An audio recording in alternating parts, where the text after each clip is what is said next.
नमस्कार स्टूडेंट्स, आपका स्वागत है आपके अपने इस YouTube channel science class and GK पर। देखो, आज हम यहाँ पे बहुत ही शानदार आपकी चीज़ पढ़ने वाले हैं। इस लैब असिस्टेंट के अंदर बायोलॉजी का जो पोर्शन है वो हमारा कंटिन्यू चल रहा है। अब देखो, कुछ बातें हैं वो मैं आपको यहाँ पे बता दूँ। जैसे कि हमने यहाँ पे पिछले वीडियो लेक्चर था वो हमारा बायोटेक्नोलॉजी वाला पोर्शन था, और जो बायोटेक्नोलॉजी का पोर्शन है वो एकदम ही अच्छे से और ट्रिकली हमने कंप्लीट किया था। तो उन प्लेलिस्ट को आप बायोटेक्नोलॉजी वालों को एकदम अच्छे से देख लेना, वहां से आपका कोई क्वेश्चन बाहर से नहीं जाएगा, ये मेरी 100% गारंटी है। अगर उनको आपने अच्छे से पढ़ लिया और साथ में अपने नोट्स बना लिए तो बायोटेक्नोलॉजी में से आपका कोई क्वेश्चन बाहर नहीं जाने वाला है।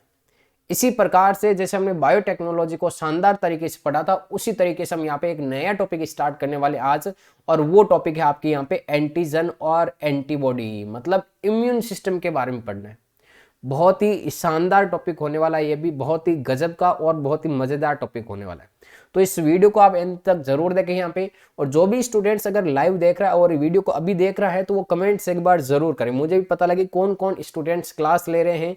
मैं जो क्लास बना रहा हूँ क्या वो आपके लिए यूजफुल है या फिर नहीं है, तो एक बार कमेंट्स आप जरूर करें सारे स्टूडेंट्स। तो आज हम पढ़ेंगे एंटीजन और एंटीबॉडी के बारे में, एकदम डिटेल से पढ़ेंगे। यहाँ पे सारा पोर्शन कंप्लीट करना है। देखो, इसमें ब्लड सर्कुलेटरी सिस्टम कर लिया, एंडोक्राइन ग्लैंड वाला हमने कर लिया, ब्लड ग्रुप कर लिया यहाँ पे। इसके अलावा हमने यहाँ पे पेशीय, ये आपका कर लिया पेशीय तंत्र का, मानव तंत्र का इसमें हमने कंप्लीट कर लिया। तो यहाँ पे लगभग हमारा टॉपिक आपकी जूलॉजी का पोर्शन के अंदर एक दो टॉपिक और बाकी है, बाकी आपके कंप्लीट हो गए। अब देखो, यहाँ पे हम स्टार्ट करेंगे इम्यून सिस्टम के बारे में, जिसे हम कहते हैं यहाँ पे प्रतिरक्षा तंत्र कहते हैं। क्या कहते हैं इसको? प्रतिरक्षा तंत्र कहा जाता है। देखो, बहुत शानदार होने वाला है, चीजों को समझना। पहले मैं इस चैप्टर का पूरा आरेख बनूंगा कि हमारे इस लेसन के अंदर, इस टॉपिक के अंदर कौन कौन से पोर्शन हमें यहाँ पे पढ़ने हैं। तो बहुत मजेदार टॉपिक होने वाला है यहाँ पे। अब देखो, इसके अंतर्गत यहाँ पे प्रतिरक्षा तंत्र के अंदर अगर हम बात करें मेनली, भाई स्वास्थ्य से क्या मतलब है, ये हमें पढ़ना पड़ेगा। स्वास्थ्य का मतलब क्या होता है? कोई स्वस्थ व्यक्ति है, हम कैसे कह सकते हैं कि वो स्वस्थ व्यक्ति है, इसका मतलब हम कैसे निकाल सकते हैं? तो ध्यान में रखना, अगर हम बात करें यहाँ पे WHO के अनुसार, ये कौन है? हो मतलब कौन? इसका मतलब है यहाँ पे वर्ल्ड हेल्थ ऑर्गेनाइजेशन। क्या है यहाँ पे? वर्ल्ड हेल्थ ऑर्गेनाइजेशन, विश्व ऑर्गेनाइजेशन। एक बार लिख देता हूँ, नाइजेशन, ठीक है। विश्व स्वास्थ्य संगठन। सर, इसका मुख्यालय कहाँ पे है? जेनेवा के अंदर। कहाँ पे इसका? जेनेवा के अंदर विशेष रूप से इसका मुख्यालय। अब बात करते हैं WHO ने आपकी स्वास्थ्य की क्या परिभाषा दी। WHO ने स्वास्थ्य की ये परिभाषा दी कि वे व्यक्ति आपके एकदम स्वस्थ होगा जो मानसिक रूप से ठीक है, जिसका दिमागी हालत ठीक है, वो आपके स्वस्थ है। इसके अलावा सर, जो जननिक रूप से ठीक है, जिसके जननांग एकदम प्रॉपर ठीक कार्य कर रहे हैं, वो भी आपके स्वस्थ है। इसके अलावा जो व्यक्ति शारीरिक रूप से ठीक है, इसके अलावा आर्थिक रूप से वो ठीक है, ठीक है, और समाज में उसकी दृष्टि ठीक है, सामाजिक दृष्टि से भी वो क्या है? स्वस्थ है। तो वो व्यक्ति आपके क्या कहलाएगा? स्वस्थ व्यक्ति कहलाएगा। क्या कहलाएगा? स्वस्थ व्यक्ति। तो स्वास्थ्य की परिभाषा आपको नॉर्मली ध्यान में रखना है कि WHO ने स्वास्थ्य की परिभाषा क्या दी है यहाँ पे।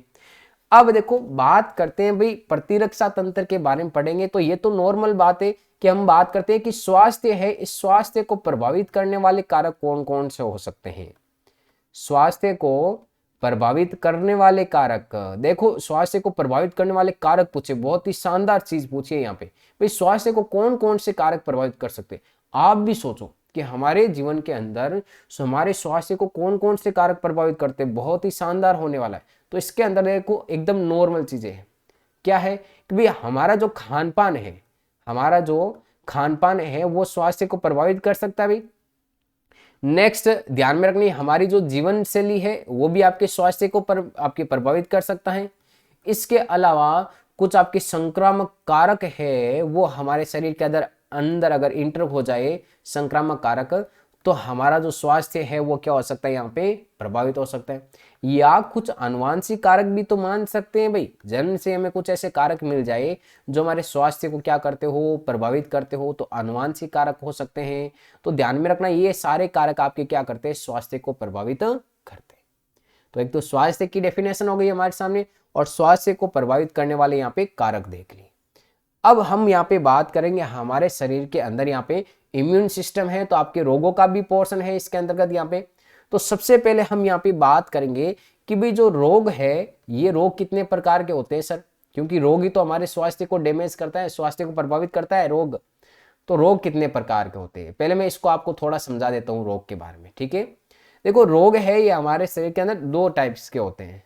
जैसे कि हम यहाँ पे नॉर्मली बात करें कि एक तो ऐसे रोग होते हैं जो हमें जन्मजात प्राप्त होते हैं, जिसे हम यहाँ पे आनुवांशिक रोग कहते हैं। आनुवांशिक रोग कह सकते हो, या फिर आप इसको एकदम प्यार से इसको जन्मजात रोग कह सकते हो। क्या बात है।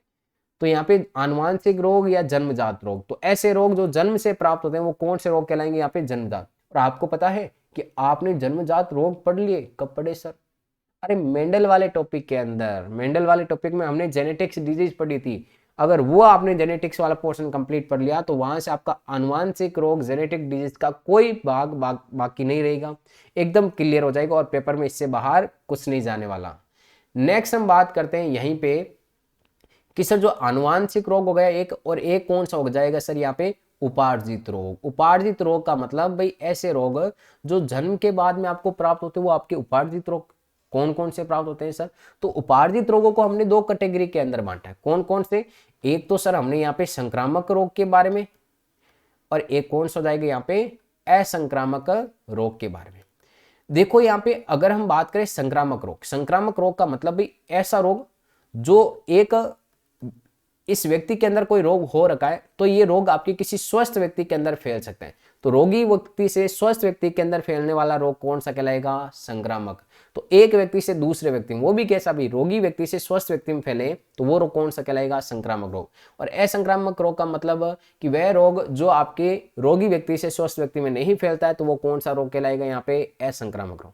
सर आनुवांशिक रोग आपने बताओ तो सही एक बार, कौन कौन से, थोड़े बहुत हमें याद, एक बार आप बता दो सारे याद हो जाएंगे। तो देखो एक हमने पढ़ा था हीमोफीलिया, हीमोफीलिया वो आपकी जेनेटिक रोग था, ध्यान में रखना, आनुवांशिक रोग, ठीक है। इसके अलावा सर एक और बताओ, बिल्कुल बताएंगे, sickle cell anaemia. Sickle cell anaemia ये भी एक प्रकार का आनुवांशिक रोग है। सर कुछ उदाहरण और दो, बिल्कुल देंगे यहाँ पे। थैलेसीमिया, ये भी मैंने आपको बताया था थैलेसीमिया के बारे में कि थैलेसीमिया भी एक प्रकार का क्या है यहाँ पे, आनुवांशिक रोग। और फोर्थ नंबर यहाँ पे थैलेसीमिया के बाद में बात करें यहाँ पे तो फिनाइल कीटोनूरिया, फिनाइल कीटोनूरिया ये भी एक प्रकार का क्या हो जाएगा, आनुवांशिक रोग। और इसके बाद में एक हो जाएगा हमारे सामने यहाँ पे वर्णांता। ये सारे के सारे कौन से रोग हो जाएंगे यहाँ पे, आनुवांशिक रोग। संक्रामक रोग, असंक्रामक रोग के बारे में पता चल गया यहाँ तक तो आपको। अब देखो भाई रोग है हमारे शरीर के स्वास्थ्य को प्रभावित करेंगे, तो भाई हम कुछ करेंगे ही नहीं क्या? बिल्कुल कुछ करेंगे भाई, इन रोगों को रोकने का कार्य करेंगे कैसे? तो वो हमें कुछ नहीं करना। हमारा जो बॉडी है, हमारे बॉडी के अंदर एक सिस्टम है, वो सिस्टम क्या करेगा, इन रोगाणुओं को अपने आप क्या करेगा, नष्ट करने का कार्य करेगा। सर वो सिस्टम कहलाता क्या है? वो सिस्टम कहलाता है आपके शरीर के अंदर प्रतिरक्षा तंत्र, इम्यून सिस्टम कहलाता है। वो तंत्र जो आपके शरीर के अंदर रोगाणुओं को इंटर होने से रोकने का कार्य करे, या फिर रोगाणु अगर शरीर के अंदर इंटर हो भी जाते हैं तो उनको नष्ट करने का कार्य करते हैं, वो सिस्टम क्या कहलाता है यहाँ पे, प्रतिरक्षा तंत्र कहलाता है। आई बात समझ में? अब देखो चैप्टर को धीरे धीरे हम यहाँ पे स्टार्ट करें और जैसे जैसे पोर्शन चलेगा चीजें एकदम सरल होती जाएगी। अब बात करें सर ये प्रतिरक्षा है, हमने पढ़ा तो था 10th में और 12th में, थोड़ा बहुत याद है, आप एक बार बता दो इसके बारे में। बिल्कुल हम बात करेंगे किसके बारे में यहाँ पे, प्रतिरक्षा के बारे में। देखो प्रतिरक्षा होती है ना, ये हमारे शरीर के अंदर दो प्रकार की होती है। कितने प्रकार की सर? दो। क्या बात है, सच में सर? बिल्कुल। एक तो होती है यहाँ पे जन्मजात प्रतिरक्षा, एक कौन सी होती है यहाँ पे, जन्मजात को हम यहाँ पे स्वाभाविक भी कह सकते हैं, ध्यान में रखना, इसको आनुवांशिक प्रतिरक्षा कह सकते हैं। और एक आपके जन्म के बाद में अर्जित की जाती है, वो कौन सी हो जाएगी सर यहाँ पे, उपार्जित प्रतिरक्षा। तो सर प्रतिरक्षा दो टाइप की, बिल्कुल दो टाइप की होती है भाई। कौन कौन सी? जन्मजात और एक कौन सी होगी, उपार्जित। तो सर जन्मजात के उदाहरण तो बताओ, फिर बात करते हैं आगे, हम बिल्कुल जन्मजात के उदाहरण बताएंगे। आपने देखा होगा हमारी जो त्वचा है बेटा, इस त्वचा जन्म से ही प्राप्त हुई है, या जन्म होने के बाद जैसे हम बाहर आए माँ के पेट से, डॉक्टर ने फटाफट आपके चमड़ी लगा दी, त्वचा लगा दी? वो तो है नहीं। तो ये एक प्रकार की जो त्वचा है जिसे हम यहाँ पे शारीरिक अवरोध में गिना जाता है। किस में गिना जाता है यहाँ पे? शारीरिक अवरोध। तो ये जो शारीरिक अवरोध के अंदर जो गिना जाता है तो इसमें एक त्वचा हो जाएगी भाई। त्वचा क्या करती है, आप जब मिट्टी के अंदर, कीचड़ के अंदर, गोबर में जब खेल रहे थे छोटे थे तब आप कीचड़ के अंदर ही तो खेल रहे थे चड्डी पहन के। तो उस समय जो सूक्ष्म जीवाणु थे, बैक्टीरिया थे, वो हमारे शरीर में प्रवेश करने से रोकने का कार्य कौन करते थे? त्वचा करते थे। त्वचा उन सूक्ष्म जीवाणु को शरीर में प्रवेश नहीं करने देती थी। इसके अलावा सर, त्वचा के अलावा सर यहाँ पे श्लेष्मा, क्या बात है, सबने आनंद लिया होगा श्लेष्मा का बचपन में, तो है ना, नाक से बहता रहता था यहाँ पे श्लेष्मा। तो ध्यान में रखना श्लेष्मा भी क्या कार्य करता है, बिल्कुल। तो ध्यान में रखना लार के अंदर एक लाइसोजाइम एंजाइम पाया जाता है, ठीक है। और इसके अलावा हम बात करें श्लेष्मा, श्लेष्मा का मतलब आपके नासिका मार्ग के अंदर श्लेष्मा होता है, वो वायु के साथ गए हुए धूल के कण और सूक्ष्म जीवाणु को अपने साथ में क्या कर लेता है? चिपका कर रोक लेता है। तो ये आपके क्या हो जाएंगे यहाँ पे? शारीरिक अवरोध। कौन से अवरोध हो जाएंगे यहाँ पे? शारीरिक अवरोध। अब देखो नेक्स्ट यहाँ पे सेकेंड नंबर हो जाएगा यहाँ पे कार्यकीय अवरोध। कौन से हो जाएंगे? कार्यकीय अवरोध। अब ये कार्यकीय अवरोध में क्या आएगा? तो शरीर के वह अवरोध, वह क्रियाएं जो सूक्ष्म जीवाणु को रोकने का कार्य करती, वो कौन से सर? बिल्कुल हम बात करेंगे। आपने देखा होगा अभी आपके आमाशय, स्टोमक के अंदर HCl का इस्तेमाल किया जाता है, जाइमोज अम्लजन कोशिका, जाइमोजन कोशिकाओं के द्वारा HCl का।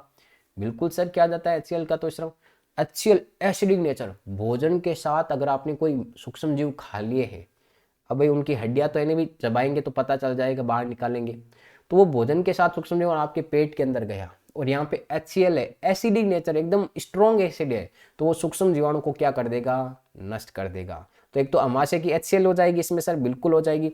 इसके अलावा मुंह के अंदर लार, मुंह के अंदर लार, ये क्या कार्य करती है सर? इस लार के अंदर एक एंजाइम होता है, लाइसोजाइम एंजाइम। कौन सा होता है यहाँ पे? Lysozyme enzyme. ये भी क्या करता है? आपके सूक्ष्म जीवाणु को नष्ट करने का कार्य करता है।